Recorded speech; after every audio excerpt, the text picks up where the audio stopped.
এবারের প্রশ্ন বাম দিকের মাইক থেকে। ডক্টর জাকির নায়েক, আমার নাম জেরি থমাস। আমি ওসমানিয়া ইউনিভার্সিটিতে সাংবাদিকতার উপর রিসার্চ করছি।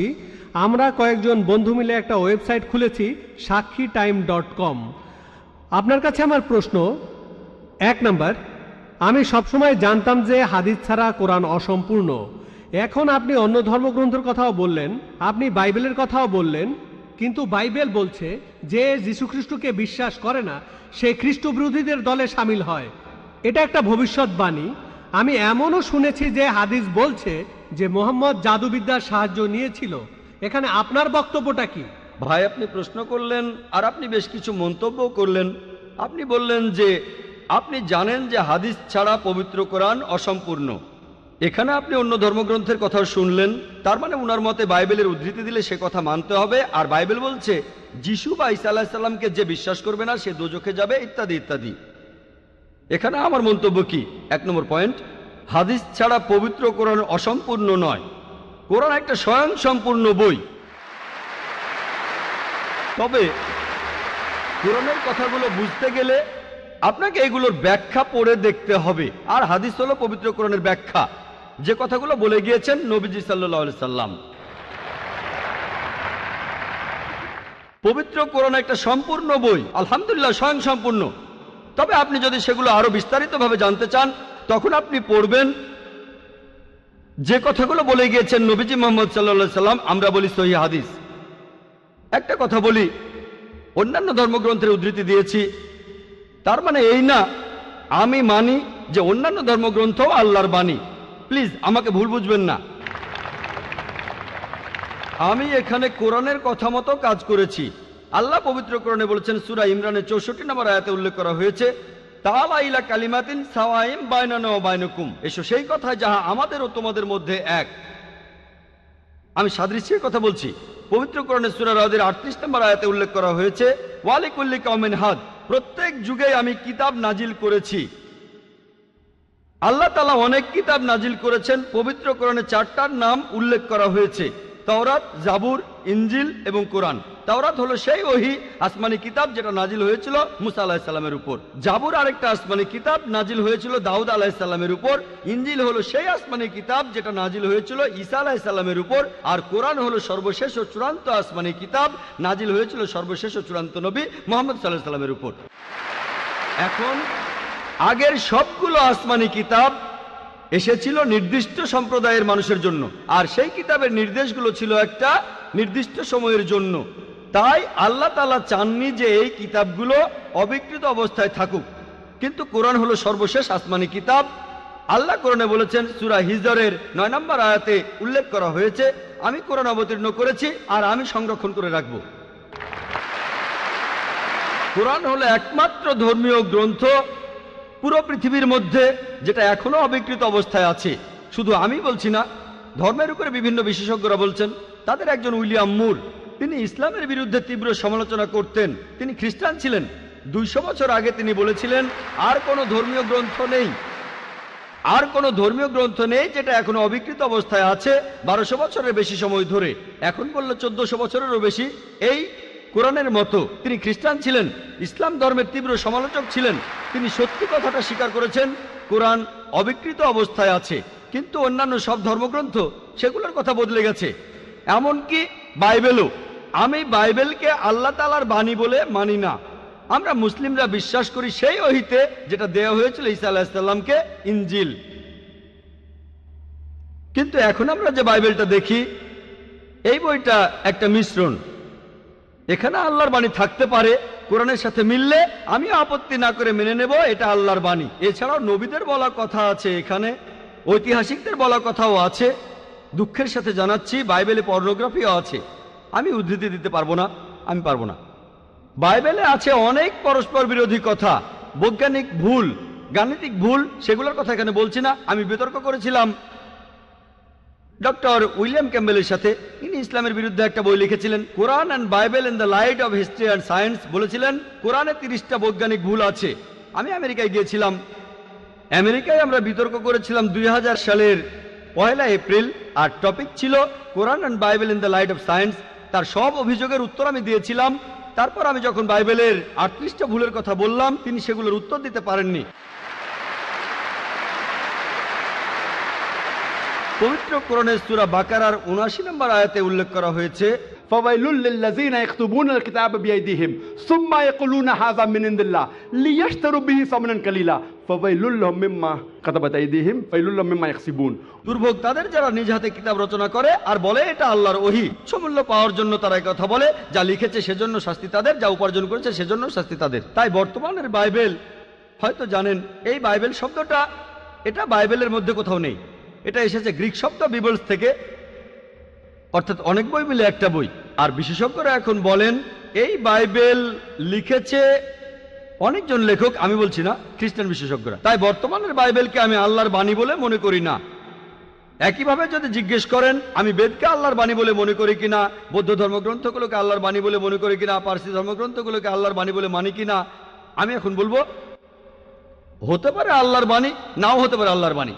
আল্লাহ সুবহানাহু ওয়া তাআলা অনেক ওহী নাজিল করেছেন, অনেক কিতাব, কোরআনে 4টার নাম উল্লেখ আছে, তবে এছাড়াও আছে যেমন সুফে ইব্রাহিম, এরকম অনেক আছে। আমি এখানে বলবো হতে পারে হিন্দু ধর্মগ্রন্থ হতে পারে আল্লাহর বাণী, হতে পারে বৌদ্ধ ধর্মগ্রন্থ সেগুলো আল্লাহর বাণী, তারপর পার্সি ধর্মগ্রন্থ আল্লাহর বাণী হতে পারে, কিন্তু আসমানি কিতাব হলেও সেগুলো নির্দিষ্ট জাতি আর নির্দিষ্ট সময়ের জন্য। এখন আপনি মানবেন সর্বশেষ ও চূড়ান্ত কিতাব, সেটা হলো পবিত্র কোরআন। তাহলে প্রত্যেক মানুষই, হোক তার দেশ ইন্ডিয়ায়, আমেরিকাতে, কানাডায়, ইংল্যান্ডে, সিঙ্গাপুরে, সৌদি আরবে, প্রত্যেক মানুষই সর্বশেষ ও চূড়ান্ত ওহী মানবে, অর্থাৎ পবিত্র কোরআন আর সর্বশেষ নবী মুহাম্মদ সাল্লাল্লাহু আলাইহি সাল্লামকে মেনে চলবে। আমি বলছি না যে হিন্দু ধর্মগ্রন্থগুলো আল্লাহর বাণী, আর আল্লাহর বাণী হলেও সেটা নির্দিষ্ট সময়ে নির্দিষ্ট জাতির জন্য ছিল।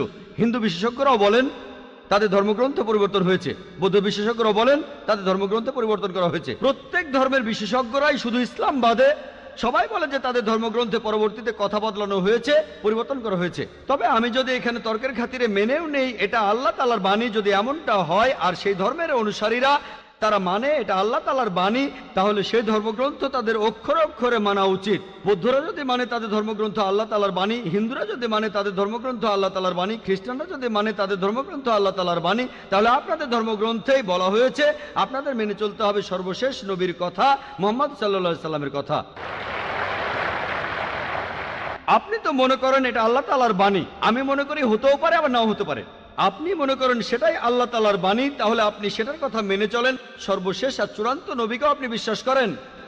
আমি আগেও বলেছি, পবিত্র বাইবেলে গসপেল অফ জন 16 নম্বর অধ্যায়ের 12 থেকে 14 অনুচ্ছেদে আছে, ঈসা আলাইহিস সালাম বলছেন, আমি তোমাদের অনেক কথা বলতে চাই, কিন্তু তোমরা সেটা এখন বুঝতে পারবে না, কারণ যখন সত্যের আত্মা তোমাদের সামনে আসবে সে তোমাদের সত্যের পথে নিয়ে যাবে। সে তার নিজের কথা বলবে না, যা শুনবে সে কথাগুলোই বলবে। সে তোমাদের ভবিষ্যতের কথা বলবে, আমাকে মহিমান্বিত করবে। এ মানুষটা কে? মুহাম্মদ সাল্লাল্লাহু আলাইহি সাল্লাম। মুহাম্মদ সাল্লাল্লাহু আলাইহি সাল্লাম বাদে আর কোন নবী ঈসা আলাইহিস সালামকে কি মহিমান্বিত করেছেন? ঠিকই বলেছেন আপনি, যে ঈসা আলাইহিস সালামকে অস্বীকার করবে সে নরকে যাবে। আপনি বললেন এই কথা, আমি আপনার সঙ্গে একমত। সেই মুসলিম আসলে মুসলিম না যে ঈসা আলাইহিস সালামকে বিশ্বাস করে না। আমরা এখানে বলি আলাইহিস সালাম, আপনি শুধু বললেন যিশু। আমি পারি না, আমাকে বলতেই হবে আলাইহিস সালাম যদি ইসলামের প্রতিনিধিত্ব করি। যদি আমি এই আলাইহিস সালাম শব্দটা না বলি আমাকে বের করে দেওয়া হবে। অনভিজ্ঞ লোক এটা করতে পারে, আমাকে বলতেই হবে আলাইহিস সালাম। তাহলে সেই মুসলিম আসলে মুসলিম না যে ঈসা আলাইহিস সালামকে বিশ্বাস করে না। আমরা মানি যে ঈসা আলাইহিস সালাম হচ্ছেন আল্লাহ সুবহানাহু ওয়া তাআলার প্রেরিত রাসূল। বিশ্বাস করি তিনি অলৌকিকভাবে জন্মেছিলেন, কোনো পুরুষের হস্তক্ষেপ ছাড়াই, যেটা অনেক আধুনিক খ্রিস্টানি বিশ্বাস করে না। আমরা মানি যে তিনি আল্লাহর আদেশে মৃত মানুষকে জীবিত করেছিলেন। আমরা মানি যে তিনি আল্লাহর আদেশে জন্মান্ধর কুষ্ঠরোগীদের সুস্থ করেছিলেন। মুসলিম আর খ্রিস্টানরা এখানে এক। তবে আমি জানি আপনি কি বোঝাচ্ছেন। আপনি যখন বললেন যীশু খ্রিস্টকে বিশ্বাস করা, তার মানে কি বুঝিয়েছেন? যে তিনি ঈশ্বর, তাই না? ওনার মাইক্রোফোনটা অন করেন। যিশুকে বিশ্বাস করা বলতে কি বোঝাচ্ছেন? নবী হিসেবে বিশ্বাস করা? যিশুর এই কথাটা বিশ্বাস করি, আমি সত্য আর জীবনের একমাত্র পথ। এ কথার মানে কি? এর মানে যীশু খ্রিস্ট হলেন ঈশ্বর। ভাই এবারে বাইবেলের উদ্ধৃতি দিলেন, জনে আছে এই কথাটা। আমি আপনাকে রেফারেন্সটা বলছি, রেফারেন্সটা আমি বলছি, সমস্যা নেই। রেফারেন্সটা কি? জনের 14 নম্বর অধ্যায়। আপনিই বললেন। অনুচ্ছেদ? আমাকে বাইবেল দেখে বলতে হবে। জনের 14 অধ্যায়ের 16 অনুচ্ছেদ, ঠিক 16 আছে? নম্বর না, 6 নম্বর অনুচ্ছেদ, 16 নম্বর না। সরি মিস্টার নায়েক, আমাকে বাইবেল শেখানো লাগবে না। আমরা আপনার ভুল ব্যাখ্যাগুলো শুনে আমাদের ওয়েবসাইটে সেটার উত্তর দেব। ভালো কথা ভাই, আপনি উদ্ধৃতি দিচ্ছেন, আপনার ব্যাগে তো বাইবেল আছে তাই না? ব্যাগ থেকে বাইবেলটা বের করে দেখেন, এটা গসপেল অফ জনের 14 নম্বর অধ্যায় 6 নম্বর অনুচ্ছেদ, 16 নম্বর না।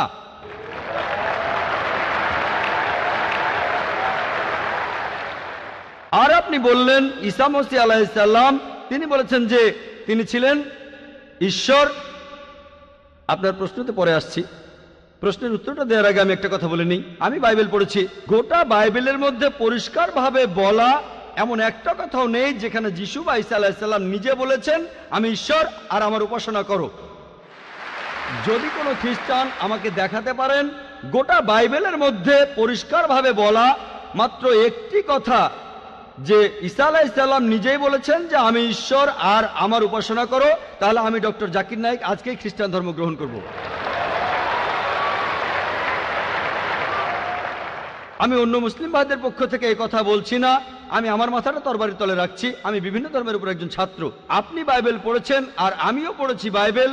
আপনি বললেন যে আপনাকে বাইবেল শেখানো লাগবে না। ঈসা আলাইহিস সালাম এই কথা নিজেই বলেছেন, সত্যকে খোঁজো, সত্যই তোমাকে মুক্ত করবে। ইনশাল্লাহ আজকে আপনি সত্য দেখবেন আর ইনশাল্লাহ সত্য আপনাকে মুক্ত করবে। আমি কথাটা আবার বলছি, গোটা বাইবেলে পরিষ্কারভাবে বলা এমন একটা কথাও নেই যেখানে যিশু বা ঈসা আলাইহিস সালাম নিজেই বলেছেন আমি ঈশ্বর আর আমার উপাসনা করো। আপনারা যদি বাইবেল পড়েন, ঈসা আলাইহিস সালাম তার নিজের মুখেই বলেছেন, এটা আছে গসপেল অফ জন 14 নম্বর অধ্যায়ের 28 অনুচ্ছেদে, বলেছেন আমার পিতা আমার চাইতে মহান। গসপেল অফ জন 10 নম্বর অধ্যায়ের 29 অনুচ্ছেদ, আমার পিতা সবার চাইতে মহান। গসপেল অফ ম্যাথিউ 12 নম্বর অধ্যায়ের 28 অনুচ্ছেদ, আমি ঈশ্বরের আত্মার সাহায্যে শয়তানকে তাড়িয়ে দেই। গসপেল অফ লুক 11 নম্বর অধ্যায়ের 20 অনুচ্ছেদ, আমি ঈশ্বরের আঙ্গুলের সাহায্যে শয়তানকে তাড়িয়ে দেই। গসপেল অফ জন 5 নম্বর অধ্যায়ের 30 অনুচ্ছেদ, আমি আমার নিজের থেকে কিছুই করতে পারি না, আমি এখানে বিচার করি আর আমার বিচার সঠিক, কারণ আমি আমার ইচ্ছায় কাজ করি না, আমার পিতার ইচ্ছায় কাজ করি। যদি কেউ বলে সে আল্লাহর ইচ্ছা মতো কাজ করে, সে একজন মুসলিম। ঈসা আলাইহিস সালাম একজন মুসলিম, তিনি নিজেকে ঈশ্বর বলেননি। বুক অব অ্যাক্টসে পরিষ্কার বলা আছে 2 নম্বর অধ্যায়ের 22 অনুচ্ছেদ, বলা হয়েছে হে ইসরায়েলের সন্তানেরা একথা শোনো, নাজারেত শহরের যিশু ঈশ্বর প্রেরিত একজন পুরুষ তোমাদের মাঝে, সে অনেক অলৌকিক কাজ করবে, সেগুলো তাকে ঈশ্বর করাবেন, তোমরা তার সাক্ষী থাকবে। ঈশ্বর প্রেরিত একজন পুরুষ তোমাদের মাঝে, সে অনেক অলৌকিক কাজ করে দেখাবে, ঈশ্বর তাকে দিয়ে করাবেন আর তোমরা তার সাক্ষী থাকবে। তাই বাইবেল স্পষ্ট করে বলছে যে ঈসা আলাইহিস সালাম ছিলেন একজন মানুষ, তিনি আল্লাহ তাআলার প্রেরিত একজন রাসূল, কিন্তু আল্লাহ নন। গোটা বাইবেলের মধ্যে পরিষ্কারভাবে এমন একটা কথাও নেই যেখানে ঈসা আলাইহিস সালাম নিজেই বলেছেন যে আমি ঈশ্বর, আমার উপাসনা করো। আপনি একটা উদ্ধৃতি দিয়ে সেটা প্রমাণ করতে চাইলেন যে গসপেল অফ জন 14 নম্বর অধ্যায়ের 6 অনুচ্ছেদে বলা হয়েছে যিশু বা ঈসা আলাইহিস সালাম নিজেই বলেছেন আমি সত্য আর জীবনের একমাত্র পথ, আমাকে ছাড়া আমার পিতার কাছে কেউ যেতে পারবে না। এখানে প্রসঙ্গ ছাড়া উদ্ধৃতি দিচ্ছেন। লোকজন পবিত্র কোরআনের আয়াত নিয়ে প্রসঙ্গ ছাড়া উদ্ধৃতি দেয় দুর্নাম করতে। একইভাবে খ্রিস্টান মিশনারিরা বাইবেলের প্রসঙ্গ ছাড়া উদ্ধৃতি দেয়। আপনাকে একটা সত্য কথা বলি, আপনার বাইবেলটা খোলেন, যদি সন্দেহ থাকে বাইবেলটা খোলেন, প্রসঙ্গ জানতে 1 নম্বর অনুচ্ছেদটা পড়েন। গসপেল অফ জন 14 নম্বর অধ্যায়ের 1 অনুচ্ছেদ বলছে যে তোমরা ভয় পাচ্ছ কেন? যিশু বা ঈসা আলাইহিস সালাম বলছেন যদি তোমরা ঈশ্বরকে বিশ্বাস করো তাহলে আমাকে বিশ্বাস করো। আমার পিতার রাজ্যে অনেক প্রাসাদ আছে, আমি সেখানে গিয়ে তোমাদের জন্য জায়গা তৈরি করব। আমি যখন যাব আমি তখন বলবো। শিষ্যরা বলল আপনি কোথায় যাবেন? তোমরা জানো না আমি কোথায় যাব? তারা বলল না। তখন শিষ্যরা বলল যে আমাদের পথ দেখান, আপনি যেখানে যাবেন। তখন যিশু বা ঈসা আলাইহিস সালাম বললেন আমি সত্য আর জীবনের একমাত্র পথ। শিষ্যরা তখন বলল ঈসা আলাইহিস সালামকে যে আমাদের সেই পথ দেখান। ঈসা আলাইহিস সালাম তখন বললেন আমি সত্য আর জীবনের একমাত্র পথ, আমাকে ছাড়া আমার পিতার কাছে কেউ যেতে পারবে না। আমরা মানি যে নবীগণ যখন এসেছিলেন প্রত্যেক নবী ছিলেন সত্য আর জীবনের দেখানো পথ, সেই নবীদের ছাড়া কোনো মানুষই আল্লাহর কাছে যেতে পারত না। আর যীশু খ্রিস্টের সময়ে আমি বাইবেলের কথা মানছি, যিশু বা ঈসা আলাইহিস সালাম তিনিই ছিলেন সত্য আর জীবনের একমাত্র পথ। যীশু খ্রিস্টের শিক্ষা ছাড়া কোনো মানুষই তখন আল্লাহর কাছে যেতে পারত না। মুসা নবীর সময়ে তিনি ছিলেন সত্য আর জীবনের পথ। মুসা আলাইহিস সালামের শিক্ষা ছাড়া কোনো মানুষই আল্লাহর কাছে যেতে পারত না। এখন দেখেন ঈসা আলাইহিস সালাম নিজেই বলেছেন আমি তোমাদের অনেক কথা বলতে চাই, শিষ্যদের বলছেন, এটা আছে গসপেল অফ জন 16 নম্বর অধ্যায়ের 12 থেকে 14 অনুচ্ছেদে। আমি তোমাদের অনেক কথা বলতে চাই, কিন্তু তোমরা সেগুলো এখন বুঝবে না, কারণ যখন সেই সত্যের আত্মা আসবে সে তোমাদের সত্যের পথে নিয়ে যাবে। সে তার নিজের কথা বলবে না, যা শুনবে সে কথাই বলবে। সে তোমাদের ভবিষ্যতের কথা বলবে, আমাকে মহিমান্বিত করবে। আর এখন দেখবেন, ভালো করেই দেখবেন যে নবীজি মুহাম্মদ সাল্লাল্লাহু আলাইহি সাল্লাম তিনি সত্য আর জীবনের একমাত্র পথ। মুহাম্মদ সাল্লাল্লাহু আলাইহি সাল্লাম যা শিখিয়েছেন সেগুলো ছাড়া কেউ আল্লাহর কাছে যেতে পারবে না। আর মুহাম্মদ সাল্লাল্লাহু আলাইহি সাল্লাম ছিলেন সর্বশেষ আর চূড়ান্ত নবী। এখনকার দিনে দেখবেন হোক সেই লোক বাস করছে আমেরিকায়, কানাডায়, ইংল্যান্ডে, ইন্ডিয়ায়, সৌদি আরবে, পৃথিবীর যেখানেই থাকুক, এখনকার দিনে সবার জন্য মুহাম্মদ সাল্লাল্লাহু আলাইহি সাল্লাম তিনি হলেন পথ, সত্য আর জীবনের। মুহাম্মদ সাল্লাল্লাহু আলাইহি সাল্লাম যা শিখিয়েছেন সেগুলো ছাড়া কেউ আল্লাহর কাছে যেতে পারবে না। আর প্রায় সব ধর্মগ্রন্থ এরকম কথা বলছে, এমনকি বাইবেলও। আশা করি আপনি সত্যটা জানতে পেরেছেন, আর ইনশাআল্লাহ আপনি সত্যের কাছে এসেছেন, সত্য আপনাকে মুক্ত করবে।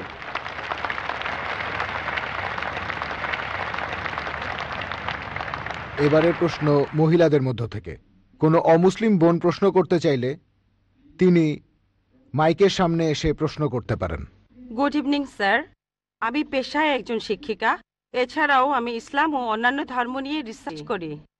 আপনার নামটা কি জানতে পারি? আমি নীলিমা। আপনার লেকচারের জন্য অসংখ্য ধন্যবাদ। তবে আমি কিছু ব্যাপারে একটু জানতে চাই।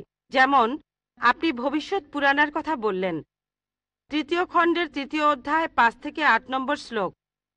আমি আপনাকে আরেকটা ব্যাপার জানিয়ে রাখি যে হয়তো আপনিও এটা জানেন। ধরেন ঈশ্বর যে নবীকে পৃথিবীতে পাঠান, সেই নবী তার উদ্দেশ্যে বলা ভবিষ্যৎবাণীগুলো পূরণ করবেন। যদি সেই নবী অর্ধেক বা তার কম ভবিষ্যৎবাণী পূরণ করেন, তাহলে তাকে নবী বলা যাবে না। এটা একটা সাধারণ যুক্তির ব্যাপার। এবারে ভবিষ্য পুরাণার কথা বলি। আপনি সেই ম্লেচ্ছ নেতার কথা বললেন আর বললেন তিনি নবী মুহাম্মদ ছাড়া আর কেউ নন। আচ্ছা, আমি আপনার কথার প্রথম অংশটা মেনে নিচ্ছি, কিন্তু পরের অংশটা আপনি ব্যাখ্যা করে বলেননি। এখন আপনাকে বলি, ম্লেচ্ছ একটা সংস্কৃত শব্দ, আর সংস্কৃত ডিকশনারি অনুযায়ী ম্লেচ্ছ শব্দটার অর্থ অনার্য অথবা পাপী অথবা খারাপ লোক। ম্লেচ্ছ শব্দটার এই 3টা অর্থ হয়। তাহলে কি বলা যায় মুহাম্মদ ছিল পাপী অথবা খারাপ লোক? আরেকটা ব্যাপার হলো, এই ভবিষ্যৎবাণীর দ্বিতীয় শর্তটা, সেটা হলো তিনি একটা মরুস্থলে জন্মাবেন। মরুস্থল এর অর্থ মৃতদের স্থান, কারণ মরু শব্দটা এসেছে সংস্কৃত মৃ থেকে, যার অর্থ মৃত্যু। তাই এখানে অবশ্যই আরবের মরুভূমির কথা বলা হচ্ছে না, কারণ সেটা ছিল অনুর্বর ভূমি আর যুদ্ধক্ষেত্র। এরপরে আমি 3 নম্বর পয়েন্টে আসছি। এই ভবিষ্যৎবাণীতে বলা হয়েছে যে এই ম্লেচ্ছ নেতা তিনি গোসল করেন পঞ্চগাভিয়া আর গঙ্গা নদীতে। আর এটা আমরা সবাই জানি যে গঙ্গা নদী, এই নদীটা আরবে নয়, গঙ্গা নদী রয়েছে ইন্ডিয়ায়। এটা পৃথিবীর সবাই জানে। এবার পঞ্চগাভিয়ায় গোসল করা সম্পর্কে বলি। পঞ্চগাভিয়া মানে গরু থেকে উৎপন্ন 5টা উপাদান। এই উপাদানগুলো হলো দুধ, দই, ঘি, প্রস্রাব, গোবর। এখন ভবিষ্যৎবাণীটাকে সত্যি হতে গেলে এই কথাটাও তাহলে সত্যি হতে হবে। আপনি কি আমাকে পবিত্র কোরআনের এমন কোনো আয়াত দেখাতে পারেন যেখানে বলা আছে যে মুহাম্মদ গোসল করেছিল গঙ্গার জলে বা সেই 5টা উপাদান দিয়ে, অর্থাৎ দুধ, দই, ঘি, প্রস্রাব আর গোবর? তাহলে আজকে ইসলাম গ্রহণ করব। Thank you sir. বোন, আপনি ঠিক বলেছেন যে ভবিষ্যৎবাণীর কথা বলা হচ্ছে, যদি তার অর্ধেকের বেশি পূরণ না হয় তাহলে ভবিষ্যৎবাণী ভুল। আমি একমত বোন, আপনার সঙ্গে একমত। আমি আপনার 3টি প্রশ্নের উত্তর দেব। দেখা যাক আজকে আপনি ইসলাম গ্রহণ করেন কিনা। এটাও হতে পারে আপনি আমার সঙ্গে একমত হবেন না। আমি যা বলবো আমি একমত। ম্লেচ্ছ এই শব্দটার 3টি অর্থ আছে। ম্লেচ্ছ এর একটা অর্থ হলো অনার্য অর্থাৎ বিদেশি, আরেকটা অর্থ হচ্ছে পাপী, আরেকটা অর্থ হলো খারাপ লোক। আর দেখবেন ইন্ডিয়ায় হিন্দুরা সাধারণত মুসলিমদের বলে থাকে ম্লেচ্ছ। তারা যখন এভাবে বলে তারা আসলে বোঝায় পাপী আর খারাপ লোক, কিন্তু এর আরেকটা অর্থ হলো বিদেশি। যখন আমি লেকচারে কোনো ধর্মগ্রন্থ থেকে উদ্ধৃতি দেই সেখানে একটা শব্দের যদি অনেক অর্থ হয়, ব্যাপারটা এমন না ধরেন শব্দটার 4টা অর্থ আছে, তার মধ্যে 3টা অর্থ এখানে খাটে না, মাত্র একটা ঠিক হলেও অর্থ সঠিক হতে পারে। যেমন ধরেন কোরআন বলছে তোমরা শূকর খেও না।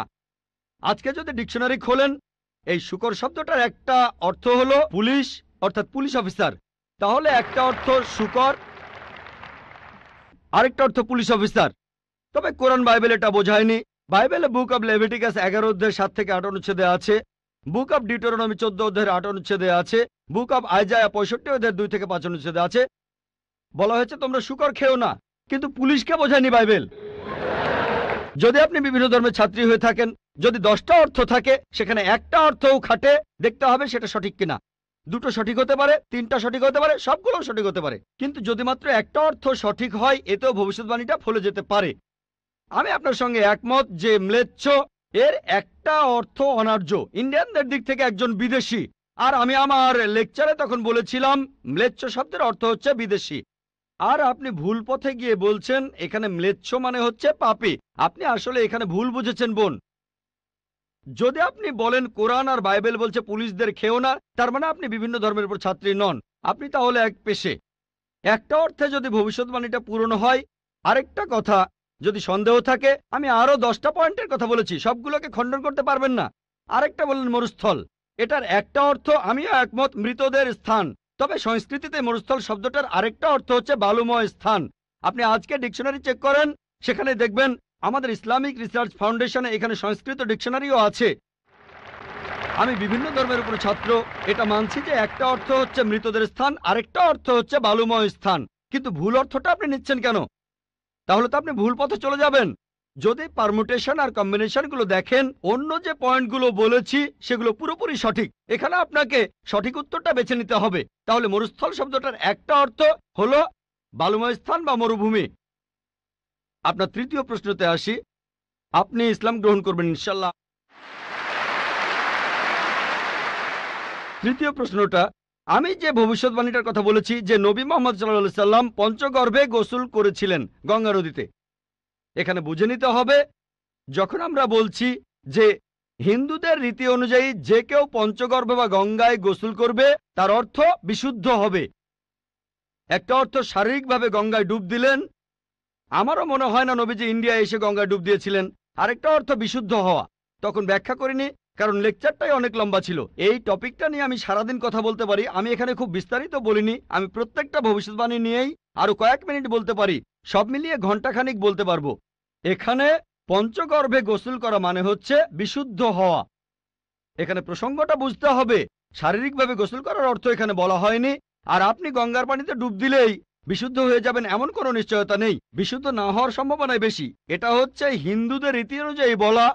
তাই এখানে ভবিষ্যৎবাণীটা বলছে যে নবী মোহাম্মদ সাল্লাল্লাহু আলাইহি সাল্লাম পঞ্চগর্ভে গোসল করেছিলেন। তার মানে এই না যে তিনি এখানে এসেছিলেন, মানে হলো আল্লাহ তাআলা তাকে বিশুদ্ধ করেছিলেন। আমরা বিশ্বাস করি যে আল্লাহ তাআলার সকল নবী, সকলেই হোক তিনি মুসা বা ঈসা আলাইহিস সালাম অথবা মুহাম্মদ সাল্লাল্লাহু আলাইহি সাল্লাম, তারা সকলেই ছিলেন মাসুম, তারা ছিলেন নিষ্পাপ, ছিলেন বিশুদ্ধ। তাহলে আল্লাহর সকল নবী, আল্লাহ যাদের পৃথিবীতে পাঠিয়েছিলেন, আমরা মানি যে তারা সকলেই নিষ্পাপ, সকলেই মাসুম, সকলেই বিশুদ্ধ। তাহলে আপনার উত্তরটাও পেলেন। আশা করি ইনশাল্লাহ আপনি ইসলাম গ্রহণ করবেন বোন। এবারের প্রশ্ন আমার বাম দিকের মাইক থেকে। আমার নাম প্রেম আদভানি, আমি নয়াদিল্লি থেকে এসেছি, রিটায়ার্ড চাকরিজীবী আর অমুসলিম। আমার প্রশ্নটা হলো, ইসলামের অতীত ইতিহাস খুবই গৌরবের, বর্তমানেও ইসলাম ধর্মের মাথা উঁচু করে থাকার কথা ছিল। আমার মনে হয় মুসলিমদের কাজকর্মের মধ্যে স্বচ্ছতা থাকা উচিত। অন্য সব মানুষকেও তাদের জানতে দেওয়া উচিত যে তারা কি কি কাজ করেছে বিভিন্ন মাদ্রাসা আর মসজিদ ইত্যাদি জায়গায়, যাতে করে মানুষজন জানতে পারে যে এসব জায়গায় কি হচ্ছে। তখন ব্যাপারটা অনেক স্বচ্ছ হবে, কেউ তখন আর ভুল বুঝবে না। ধন্যবাদ ভাই, খুব সুন্দর প্রশ্ন করেছেন। তবে আপনার উত্তর দেওয়ার আগে আগের বোন যে প্রশ্নগুলো করেছিলেন সে ব্যাপারে কিছু কথা বলি। তার 3টা প্রশ্ন, সেখানে আমার মেয়ে রুজদা নায়কের গানের কথাগুলো মনে পড়ল। শেষ গানটা যে don't talk to me about Mohammad সাল্লাল্লাহু আলাইহি সাল্লাম, আর কোঅর্ডিনেটর বলেছিলেন গানের কথাগুলো একটু মনোযোগ দিয়ে শুনবেন। আপনারা যদি কথাগুলো শুনে থাকেন, এটা নবীজি সাল্লাল্লাহু আলাইহি সাল্লামের একটা সিরাত যে একদিন মুহাম্মদ সাল্লাল্লাহু আলাইহি সাল্লাম হেঁটে যাচ্ছিলেন, তখন এক পথচারীর সঙ্গে তার দেখা হলো। সে নবীজির বিরুদ্ধে কথা বলতে লাগলো, ও এই নবী মোহাম্মদ খুবই খারাপ লোক, তার সঙ্গে কথা বলো না। সে কিন্তু মোহাম্মদ সাল্লাল্লাহু আলাইহি সাল্লামের সঙ্গে কথা বলছে, সে জানে না ওই লোকটাই মোহাম্মদ সাল্লাল্লাহু আলাইহি সাল্লাম। সে নবীজির কাছে বলল, পথে হাঁটতে হাঁটতে, নবী মোহাম্মদ খুবই খারাপ লোক, তার কথা শুনো না, তার কথা শুনলে বিপর্যয় হয়ে যাবে, সবার জন্য খারাপ হবে, ইত্যাদি ইত্যাদি। গানটাতে এই কথাগুলো বলা হয়েছিল। লোকটা নবীজিকে বলল, তবে আপনি খুব ভালো মানুষ, আর আপনাকে সাবধান করছি, ওই মোহাম্মদ লোকটার কথা শুনবেন না সাল্লাল্লাহু আলাইহি সাল্লাম।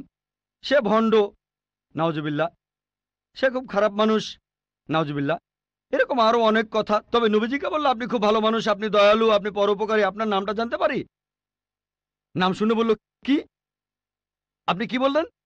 আমি কি ঠিক শুনছি? আপনার নাম মোহাম্মদ সাল্লাল্লাহু আলাইহি সাল্লাম? তখন সে বলল, আশহাদু আল্লা ইলাহা ইল্লাল্লাহ ওয়া আশহাদু আন্না মুহাম্মাদুর রাসূলুল্লাহ। যখন সেই লোকটা বুঝতে পারলো যে এই লোকটাই মোহাম্মদ সাল্লাল্লাহু আলাইহি সাল্লাম, আমি অন্য মানুষের কাছে শুনেছিলাম সে খুব খারাপ মানুষ, ইনি তো ভালো মানুষ, তখনই সে ইসলাম গ্রহণ করলো।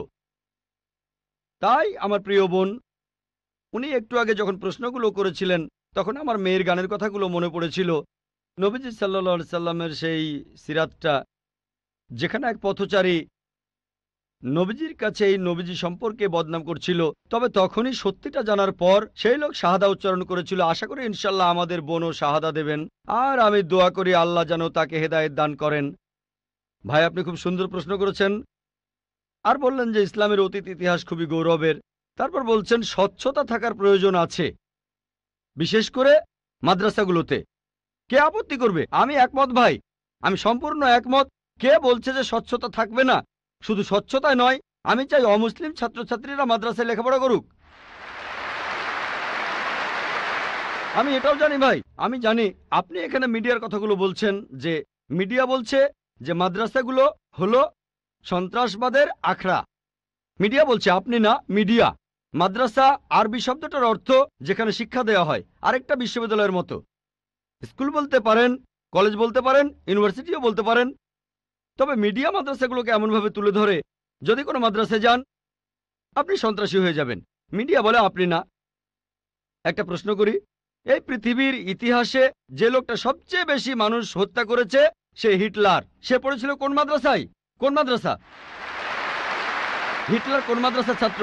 তারপর দেখবেন যে মাফিয়া পৃথিবী জুড়ে চোরাচালান আর মাদক ব্যবসা করে। যদি একটা জরিপ করেন এইসব স্মাগলারদের, সেই সব লোকদের যারা জেলে যায়, যদি জরিপ করেন তাদের কতজন মাদ্রাসায় পড়েছে? কতজন? খুব কম থাকতে পারে, খুব কম। বেশিরভাগই ভার্সিটিতে পড়েছে। কোন ভার্সিটি? আধুনিক ভার্সিটি, স্কুল, কলেজ। তাহলে কি বলবেন স্কুল বন্ধ করে দাও? এটা কি বলবো যে আজ থেকে স্কুল কলেজ বন্ধ, বিএ পড়া বন্ধ, বিকম বন্ধ, বিএসসি বন্ধ? না, কারণ আমি তো স্কুলে পড়াশোনা করেছি। স্কুলে শেখানো হয় না যে ডাকাতি করবেন, চোরাচালানি করবেন, দেশের বিরুদ্ধে যুদ্ধ করবেন। এই লোকগুলো স্কুলে পড়াশোনা করেছে, কিন্তু তারা স্কুলগুলোর কুলাঙ্গার। আর হিটলারও হয়তো আধুনিক শিক্ষা পেয়েছিল, আমি নিশ্চিত তার স্কুল তাকে শেখায়নি যে তুমি 60 লক্ষ ইহুদিকে হত্যা করো। তাহলে বুঝতে পারছেন এরা কুলাঙ্গার। তবে সামগ্রিকভাবে দেখবেন যে এই দেশে প্রতি বছর হাজার হাজার ছাত্র মাদ্রাসা থেকে পাশ করে, নাদবা থেকে, দেওবন্দ থেকে হাজার হাজার ছাত্র। আপনি কি বলবেন এরা সবাই মানুষ মারছে? মোটেই তা নয়। মিডিয়া ব্যাপারটা এভাবে তুলে ধরছে। এখন দেখবেন সরকার মাদ্রাসাগুলোতে যাবে। গত বছর বা তার আগের বছর সরকার নাদবা মাদ্রাসায় গিয়েছিল। তারা মাদ্রাসায় গিয়ে একটা সার্চ ওয়ারেন্ট বের করলো, চেক করবে। কি চেক করবে? আর আলী মিয়া নাদভি রহমতুল্লাহ বললেন, ঠিক আছে আপনারা চেক করেন। তারা সেখানে কিছুই পায়নি। এখন হঠাৎ করে একদিন লাখে একবার, হাজারবারের মধ্যে একবার, কোটিবারের মধ্যে একবার হতে পারে সে মাদ্রাসা থেকে পাশ করার পরে কেউ বিপথে চলে গেছে। তার মানে এই না মাদ্রাসা সন্ত্রাস শেখায়। বরং দেখবেন যে সেই সব লোক যারা স্কুল থেকে পাশ করার পরে আধুনিক শিক্ষা ব্যবস্থায় কলেজে পড়ে, ইউনিভার্সিটিতে পড়ে, যেখান থেকে সার্টিফিকেট পায় বিএ, বিকম, ইঞ্জিনিয়ার, ডাক্তার, এরাই তুলনামূলকভাবে বেশি অন্যায় অপরাধ করে থাকে। আপনি যদি স্বচ্ছতার কথা বলেন, আমিও একমত। কোনো মাদ্রাসায় কথা বলবে না যে আপনারা এখানে চেক করবেন না। আমাদের মাদ্রাসাগুলো উন্মুক্ত। আমাদের স্কুলে আমরা শেখাই, মাশাআল্লাহ, বিভিন্ন ধর্মের উপর শিক্ষা দেই।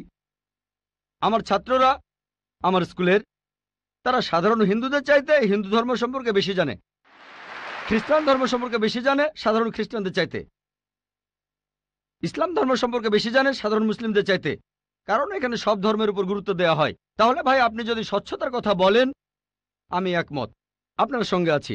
এ কথা আপনাকে কেউ বলবে না, আমাদের পরীক্ষা করতে পারবেন না।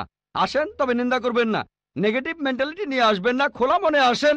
কে জানে আল্লাহ হয়তো আপনাকে হেদায়েত করবেন, হয়তো সত্যিটা জানতে পারবেন। হ্যাঁ ভাই, আমি এখানে যেটা বলতে চাচ্ছি যে অমুসলিমরা তারা মাদ্রাসায় এসে নিজের চোখে দেখে যাবে, আমি স্বচ্ছতা বলতে এটাই বোঝাতে চেয়েছি, যাতে করে মানুষের মনে কোনো সন্দেহ না থাকে যে মাদ্রাসায় খারাপ কাজ হচ্ছে, সন্ত্রাসী বানানো হচ্ছে।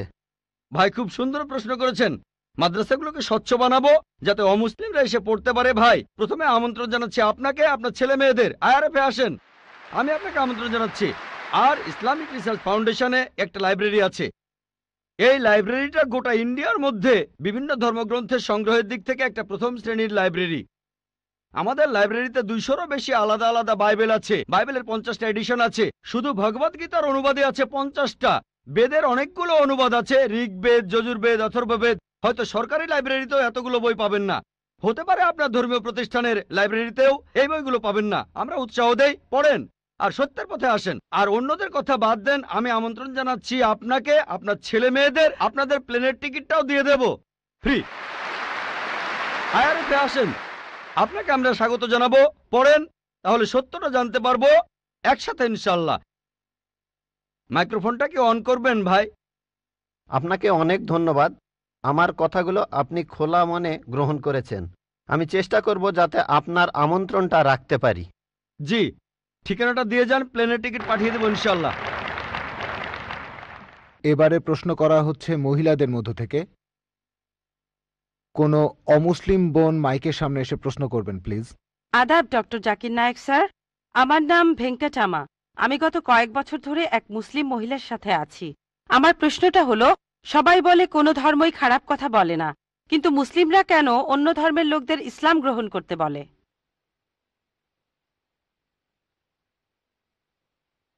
বোন, আপনি বললেন যে আপনি একটা মুসলিম পরিবারের সঙ্গে থাকেন অনেক বছর ধরে, তারপর বললেন যে সব ধর্মে ভালো সব কথা থাকে, কিন্তু মুসলিমরা আমাকে ইসলাম গ্রহণ করতে বলে কেন? পয়েন্ট নাম্বার 1, অন্য যেসব ধর্ম আছে সেগুলো যা বলে তার বেশিরভাগ কথাই ভালো, তবে ইসলাম ভালো কথা বলার পাশাপাশি আপনাকে দেখাবে কিভাবে সেটা অর্জন করতে হয়। আমি উদাহরণও দিয়েছি, সব ধর্মই বলে চুরি করো না, ইসলাম একই কথা বলে, তবে ইসলাম দেখিয়ে দেয় কিভাবে সেই অবস্থানে যাবেন যেখানে কেউ চুরি করে না। জাকাত দেন, সাহায্য করেন, এরপর কেউ চুরি করলে তার হাত কেটে ফেলেন, তাহলে চুরি করা বন্ধ হয়ে যাবে, কোনো অপরাধ থাকবে না। এজন্যই আমি বলেছিলাম যে ইসলাম ভালো কথা বলার পাশাপাশি আপনাকে দেখিয়ে দেবে কিভাবে সেটা অর্জন করতে হয়। 2 নম্বর পয়েন্ট, আমি বিভিন্ন ধর্মের একজন ছাত্র হিসেবে বলছি, যদি আপনি হিন্দু ধর্মগ্রন্থগুলো মেনে চলেন, মনে হয় আপনি হিন্দু, যদি হিন্দু ধর্মগ্রন্থগুলো মেনে চলেন, যদি একজন ভালো হিন্দু হন, আপনাদের ধর্মগ্রন্থই বলছে ঈশ্বর মাত্র একজন। আমার লেকচারে অনেক হিন্দু ধর্মগ্রন্থের উদ্ধৃতি দিয়েছি, এক ঈশ্বর। আপনাদের ধর্মগ্রন্থ বলছে মূর্তি পূজা করবে না, ভগবদ গীতার 7 অধ্যায়ের 20 অনুচ্ছেদ বলছে জাগতিক আকাঙ্ক্ষা যাদের বুদ্ধিকে আচ্ছন্ন করে রেখেছে তারা নকল ঈশ্বরের পূজা করে, তারা মূর্তি পূজা করে। এক ঈশ্বরে বিশ্বাস করতে হবে। আজকে আমার লেকচারে বলেছিলাম বিশ্বাস করতে হবে অন্তিম ঋষিকে, কল্কি অবতার, যার বাবার নাম হবে বিষ্ণুইয়াস আব্দুল্লাহ, তার মায়ের নাম হবে সুমতি আমিনা। তিনি জন্মগ্রহণ করবেন শাম্বালা নামের গ্রামে মক্কা। তিনি জন্মাবেন শাম্বালা শহরের প্রধানের ঘরে, মক্কার প্রধানের ঘরে। তিনি হবেন পুরো মানুষ জাতির পথপ্রদর্শক। তিনি আলোকপ্রাপ্ত হবেন রাতের বেলায় একটা গুহায়, তিনি উত্তর দিকে গিয়ে আবার ফিরে আসবেন। ঈশ্বর তাকে 8টা গুণ দেবেন। তিনি হবেন পৃথিবীর সব মানুষের পথপ্রদর্শক। তিনি একটা ঘোড়ায় চড়বেন, ডান হাতে থাকবে একটা তরবারি, 4 জন সহচর থাকবে তাকে বিভিন্ন সময় ফেরেশতাগণ সাহায্য করবেন। এরকম আরো অনেক অনেক। এই মানুষটা কে? যদি ভালো হিন্দু হয়ে থাকেন তাহলে আপনি এই অন্তিম ঋষিকে বিশ্বাস করবেন, তা না হলে আপনি ভালো হিন্দু নেই। যদি ভালো হিন্দু হয়ে থাকেন তাহলে এক ঈশ্বর বিশ্বাস করবেন, তাহলে আপনি মূর্তি পূজা করবেন না। নাতাস্তি প্রতিমা আস্তি, মহান ঈশ্বর, তার কোনো প্রতিমা নেই, তার কোনো প্রতিমূর্তি নেই, তার কোনো ছবি নেই, তার কোনো ফটোগ্রাফ নেই, তার কোনো ভাস্কর্য নেই। আর আমি বিতর্ক করেছি পণ্ডিতদের সাথে, হিন্দু পণ্ডিত, ওনারা শঙ্করাচার্য অনেক, সেখানে আমি কথা বলেছি। কোন শঙ্করাচার্যই আমাকে বলেননি ভাই আপনি ভুল বলেছেন, কেউ না। একটা বিতর্ক করেছিলাম শ্রী শ্রী রবিশঙ্করের সাথে 21শে জানুয়ারিতে। তিনি ইন্ডিয়ায় হিন্দুদের মাঝে খুবই জনপ্রিয় গুরু, আর্ট অব লিভিং। আমি তাকে বলেছিলাম আর্ট অব লিভিং এর শ্রেষ্ঠ বই হলো এই পবিত্র কোরআন। আমি তাকে মুসলিমদের এই আর্ট অব লিভিং এ আমন্ত্রণ জানিয়েছিলাম। আমরা সংখ্যায় এখন 130 কোটি, 130 কোটি মুসলিম। আমি তাকে আমন্ত্রণ জানিয়েছিলাম যদি তিনি ধর্মগ্রন্থগুলো মানেন, তিনি বেদের উপরে একজন বিশেষজ্ঞ, তাকে এটা মানতেই হবে। একইভাবে বোন, আপনাকে বুঝতে হবে অন্য সব ধর্মগ্রন্থগুলো হয়তো আল্লাহর বাণী আপনি বলছেন, সময় বদলানোর সাথে সাথে সেগুলোও কিন্তু বদলে গেছে। স্বামী বিবেকানন্দ বলেছেন বেদের 99%ই হারিয়ে গেছে, বাকি যে 1% আছে সেটা আমাদের কঠোরভাবে মানতে হবে। কঠোরভাবে মানে অন্তিম ঋষিকেও মানতে হবে। তাহলে কঠোরভাবে মানলে আপনি মোহাম্মদ সাল্লাল্লাহু আলাইহি ওয়াসাল্লামকেও মানবেন, আপনি কোরআনকেও মানবেন। আর আমি আপনাকে এখানে আমন্ত্রণ জানাচ্ছি, এই শান্তির ধর্মে আমন্ত্রণ জানাচ্ছি, যাতে করে আপনি আল্লাহর কাছাকাছি আসতে পারেন। এবারের প্রশ্ন আমার বাম দিকের মাইক থেকে। ইসলাম ধর্মে পাপের সংজ্ঞাটা কি? পাপের প্রকারভেদগুলো কি? আর এই পাপের সাথে হিন্দু আর খ্রিস্টান ধর্মে যে পাপের কথা বলা হয়েছে তার পার্থক্য কি? ধন্যবাদ। ভাই, আপনি প্রশ্ন করলেন যে ইসলাম ধর্মে পাপের সংজ্ঞাটা কি, আর হিন্দুইজম বা খ্রিস্টান ধর্মের পাপের সাথে এর পার্থক্যটা কোথায়। এক কথায় পাপ মানে আল্লাহর আদেশগুলো অমান্য করা।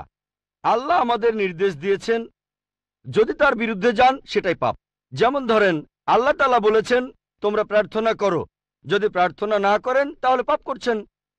আল্লাহ তাআলা বলেছেন তোমরা মদ খেও না, যদি মদ খান তাহলে পাপ করছেন। তাহলে আল্লাহ তাআলার আদেশ অমান্য করা এক কথায় সেটাই পাপ। আর সব ধর্মে পাপের সংজ্ঞাটা এটাই। হিন্দু আর খ্রিস্টান ধর্ম একই কথা বলছে। আশা করি উত্তরটা পেয়েছে। এবারের প্রশ্ন আমার বাম দিকের মাইক থেকে। আমি অ্যান্টনি, আমি ফিলোসফির একজন ছাত্র। আপনার লেকচার থেকে আজকে যেটা শিখলাম যে সব ধর্মই বলে এমন সব কথা যেগুলো কমন, আর এমনকি মোহাম্মদও কমন, সব ধর্মেই আছে। কিন্তু পবিত্র কোরআনটা কোন দিক থেকে আলাদা? কোরআন এমন কি বলছে যেটা অন্য ধর্মে বলা নেই? যেমন ধরেন মোহাম্মদ, তার কথা সব ধর্মের বইতেই তো বলা হয়েছে। ভাই, খুব সুন্দর প্রশ্ন করেছেন। আপনি বললেন যেটা কমন সেটা মেনে চলতে। সব ধর্মগ্রন্থই বলে মুহাম্মদের কথা, আর কোরআনও বলছে মুহাম্মদের কথা। এখানে নতুন কি আছে? খুবই সুন্দর প্রশ্ন। অন্য সব ধর্মই বলে যে পরবর্তীতে একজন নবী পৃথিবীতে আসবেন, আর বাইবেলও বলছে। আপনি তো খ্রিস্টান, সম্ভবত আপনি পবিত্র বাইবেল পড়েছেন। গসপেল অফ জন 16 নম্বর অধ্যায়ের 12 নম্বর থেকে 14 অনুচ্ছেদে আছে, ঈসা আলাইহিস সালাম শিষ্যদের বলছেন আমি তোমাদের অনেক কথা বলতে চাই, কিন্তু তোমরা এখন সেটা বুঝতে পারবে না, কারণ যখন সত্যের আত্মা তোমাদের সামনে আসবে সে তোমাদের সত্যের পথে নিয়ে যাবে। আর সে তার নিজের কথা বলবে না, যা শুনবে সে কথাগুলোই বলবে। সে তোমাদের ভবিষ্যতের কথা বলবে, সে আমাকে মহিমান্বিত করবে। তার মানে সব ধর্মগ্রন্থ, হিন্দু, পার্সি, বৌদ্ধ, ইহুদি, খ্রিস্টান সবাই বলছে একজন নবী পৃথিবীতে আসবেন, একজন নবী আসবেন। কিন্তু কোরআন বলছে ইনিই সেই নবী যার উপর কোরআন নাজিল হয়েছে। সেই নবী চলে এসেছেন। যখন আপনি ক্লাস 1-এ পড়ছেন, আপনার স্কুলে সবার উপরে ক্লাস 10, তারপর ক্লাস 2-তে উঠলেন, তখনও লক্ষ্য ক্লাস 10, তারপর ক্লাস 3-তে উঠলেন, তখনও ক্লাস 10ই লক্ষ্য। এখানে শুধু স্কুলের কথা বলছি। Class 5, class 6, class 7, class 8, class 9, তারপর ক্লাস 10-এ উঠলেন, তারপর এসএসসি পরীক্ষা দেবেন, ঠিক? তার মানে এই না যে ক্লাস 1 আর ক্লাস 10-এর পড়াশোনা এক। আপনি ক্লাস 10-এর জন্য প্রস্তুতি নিচ্ছেন। প্রস্তুতি নেওয়া হয়েছে 1400 বছর আগে। আল্লাহ তাআলা এই নবীকে পাঠিয়েছেন। যীশু খ্রিস্ট বলেছেন আমি তোমাদের অনেক কথা বলতে চাই, কিন্তু তোমরা এখন তা বুঝতে পারবে না, কারণ যখন সত্যের আত্মা তোমাদের সামনে আসবে সে তোমাদের সত্যের পথে নিয়ে যাবে। তাহলে 1400 বছর আগে আল্লাহ তাআলা বুঝেছিলেন যে সেটাই সঠিক সময়। এখন পৃথিবীর মানুষ এই কথাগুলো বুঝতে পারবে, অর্থাৎ পবিত্র কোরআন। অন্যান্য সব ধর্মগ্রন্থে কথা বলা হয়েছে যে মহান ঈশ্বর একজন। বর্ণনাগুলো হয়তো আলাদা। সব ধর্মগ্রন্থই বলছে এক স্রষ্টার কথা। আমরা মানব নবীদের আর চূড়ান্ত নবী মুহাম্মদ সাল্লাল্লাহু আলাইহি ওয়াসাল্লামকে। সারমর্মটা হচ্ছে একই, বর্ণনাগুলো হয়তো আলাদা। আর পবিত্র কোরআনে সূরা মাইদা 3 নম্বর আয়াতে বলা হয়েছে আজ এই দিনে আমি তোমাদের দিন পূর্ণাঙ্গ করলাম, তোমাদের দিন মনোনীত করলাম ইসলাম, তোমাদের প্রতি আমার অনুগ্রহ সম্পূর্ণ করলাম পুরো মানুষ জাতির জন্য। পবিত্রকরণ নাজিল হওয়ার পর নতুন কিছু যোগ করা যাবে না, কোনো কিছু বাদ দেওয়া যাবে না। আমি এই কথা আগেও বলেছি, আপনারা তো বলেন ওল্ড টেস্টামেন্ট আর নিউ টেস্টামেন্ট, পবিত্র কোরআন হলো লাস্ট টেস্টামেন্ট। তাহলে পার্থক্যটা হলো এই পবিত্র কোরআন হলো শেষ কিতাব, আল্লাহ তাআলার নাজিলকৃত লাস্ট টেস্টামেন্ট। আপনারা বলেন ওল্ড টেস্টামেন্ট আর নিউ টেস্টামেন্ট, পবিত্র কোরআন হলো লাস্ট টেস্টামেন্ট। অন্য সব ধর্মগ্রন্থ সেগুলো বলছে একটা বইয়ের কথা, পবিত্র কোরআন মুহাম্মদ সাল্লাল্লাহু আলাইহি সাল্লামের ক্ষেত্রে একই কথা।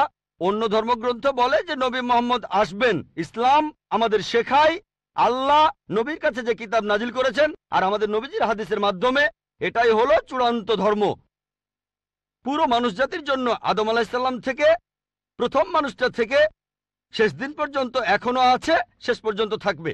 অন্য সব ধর্মই বলছে এক ঈশ্বরের কথা, বলছে যে শেষ নবী আসবেন।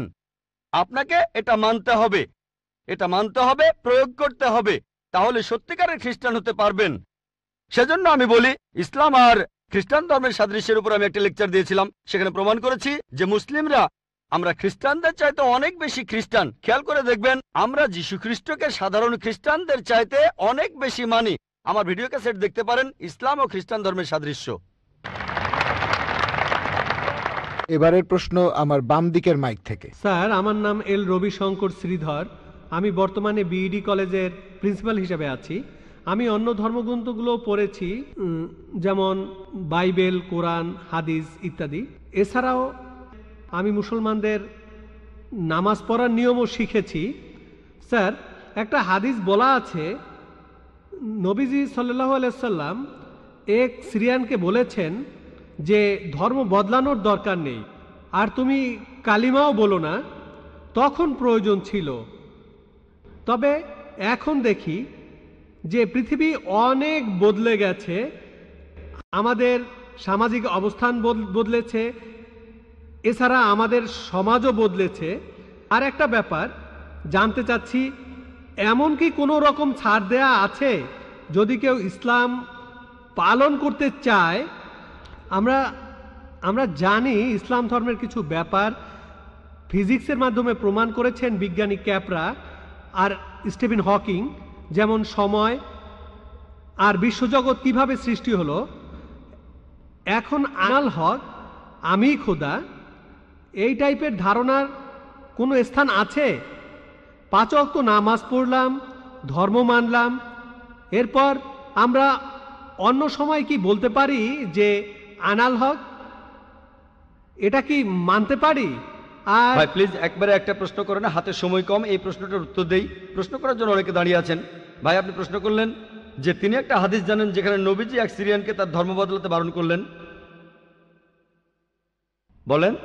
যে তুমি বলবে না লা ইলাহা ইল্লাল্লাহ, বাজারের মধ্যে তাকে মারা হতো।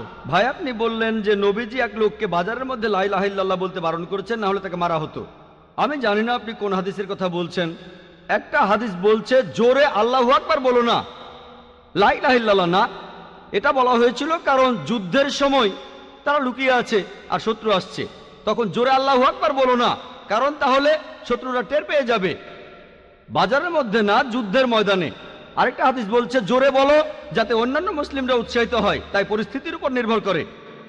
নবীজি একবার বলেছেন যুদ্ধের ময়দানে বলো আল্লাহু আকবার, এতে মুসলিমদের সাহস বাড়বে। কিন্তু অন্য সময়ে যখন লুকিয়ে আছেন তখন জোরে বললে শত্রুরা টের পাবে। তাই এক এক পরিস্থিতিতে এক এক রকম কাজ। আপনার প্রশ্নে আসি, ইসলামের পাশাপাশি অন্যান্য জিনিস মানা যাবে কিনা, যেমন সক্রেটিস বা অন্য কারো কথা বা কোনো বিজ্ঞানীর কথা। এছাড়াও আনাল হক, ইসলামের পাশাপাশি অন্য বিষয়ের ব্যাপারে বলি, যদি সেগুলো কোরআন আর হাদিসের বিরুদ্ধে না যায় কোনো সমস্যা নেই। যদি সেটা কোরআন আর হাদিসের সাথে মিলে যায় সেটা আমাদের মানতে হবে। সেটা হতে পারে যে কোনো বিষয়, হোক বিজ্ঞান, ভূগোল বা ইতিহাস, হোক হিন্দুইজম, খ্রিস্টান ধর্ম, ইহুদি ধর্ম। যদি সেটা পবিত্র কোরআনে উল্লেখ করা থাকে তাহলে সেটা আমাদের মানা ফরজ। যদি সেই কথাটার উল্লেখ কোরআনে না থাকে আর কোরআনের বিরুদ্ধে না যায় সেটা মানতে পারেন মুবাহ, ঐচ্ছিক। কিন্তু যদি সেই কথাটা কোরআনের বিরুদ্ধে যায় সেটা হারাম, সেটা নিষিদ্ধ। এই তিনটা হতে পারে, তিনটা ফলাফল পাবেন। আপনি বললেন যে ইসলাম তৌহিদে বিশ্বাস করে, 5 ওয়াক্ত নামাজ। ইসলাম আনাল হকে বিশ্বাস করে কিনা। আনাল হক নিজেকে আল্লাহ দাবি করা এটা শিরক, এটা তাওহীদের বিরুদ্ধে যায়। এটা বলতে পারেন না যে আপনি তৌহিদও মানেন আবার একাধিক ঈশ্বরও বিশ্বাস করেন। আপনি তৌহিদ মানেন আবার বলছেন আমি আল্লাহ, দুটো আসলে বিপরীত। যদি কেউ এমনটা বিশ্বাস করে যে সে আল্লাহর একটা অংশ, সে তৌহিদ মানতে পারে না, সে মুসলিম নয়। দুটো বিপরীত জিনিস। কিন্তু অন্য ব্যাপার কোরআনের সাথে মিললে সমস্যা নেই, আর কোরআনের বিরুদ্ধে না গেলে সমস্যা নেই। আশা করি উত্তরটা পেয়েছেন।